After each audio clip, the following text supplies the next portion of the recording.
요즘 뉴스 보면 서울 아파트값 21주 만에 하락 이런 헤드라인 많이 보셨죠?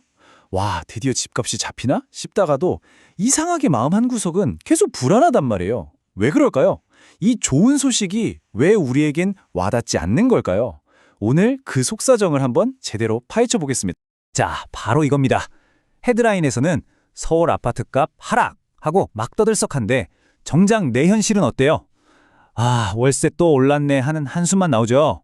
이 지점, 그러니까 공식 통계랑 우리가 피부로 느끼는 현실이 완전히 따로 노는 이 지점이 오늘 이야기의 시작점입니다. 그러니까 대체 왜 이런 일이 벌어지는 걸까요? 매매가는 분명히 떨어진다는데 왜 서민들의 주거 상황은 더 나빠지는 것처럼 느껴질까요? 이 근본적인 질문에 대한 답을 오늘 세 가지 핵심 포인트를 통해 찾아보겠습니다. 자, 첫 번째 포인트입니다. 바로 위험한 디커플링 현상인데요.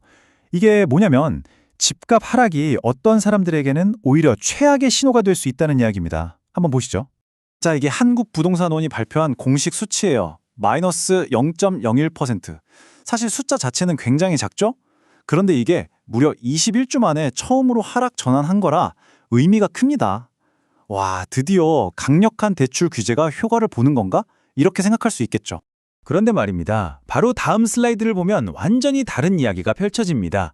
매매 시장이 이렇게 살짝 주춤하는 바로 그 순간에 전세 가격은 무려 86주 연속으로 오르고 있습니다.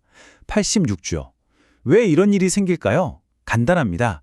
집을 사려던 사람들이 대출 규제에 딱 막히니까 전부 전세 시장으로 몰려드는 거죠.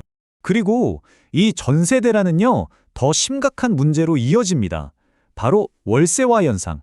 말 그대로 이제는 전세 매물 자체가 씨가 마르니까 울며 겨자 먹기로 비싼 월세로 밀려나는 사람들이 급격하게 늘고 있다는 뜻입니다. 그러니까 이런 딜레마에 빠지는 거예요. 이게 진짜 함정이죠. 집을 사자니 대출이 막히고 그래서 그냥 살던 대로 살자니 전세, 월세 비용이 미친 듯이 오르고 정말 진퇴양난인 상황에 놓이게 되는 겁니다. 자, 그럼 두 번째 포인트로 넘어가 볼까요? 이런 상황에서 정말 이상한, 어떻게 보면 비논리적인 현상이 나타나고 있습니다. 바로 생존을 위한 매수. 아니, 집값이 떨어진다는데 왜 젊은 사람들은 막대한 빚을 내서 지금 집을 사는 걸까요? 실제 데이터를 한번 보세요. 작년에 서울에서 생애 처음으로 집을 산 사람이 6만 명을 넘었어요. 이게 4년 만에 최고치거든요. 그리고 이 사람들 대부분이 바로 20대, 30대입니다. 아, 그럼 이것도 영끌에서 투자하는 거 아니냐? 이렇게 생각하실 수도 있는데 아닙니다. 이건 좀 달라요. 이건 투기 목적이라기보다는 말 그대로 이 감당 안 되는 월세 지옥에서 탈출하기 위한 정말 생존을 위한 움직임이라고 봐야 합니다. 이 문장이 지금 젊은 세대의 생각을 아주 적나라하게 보여주죠.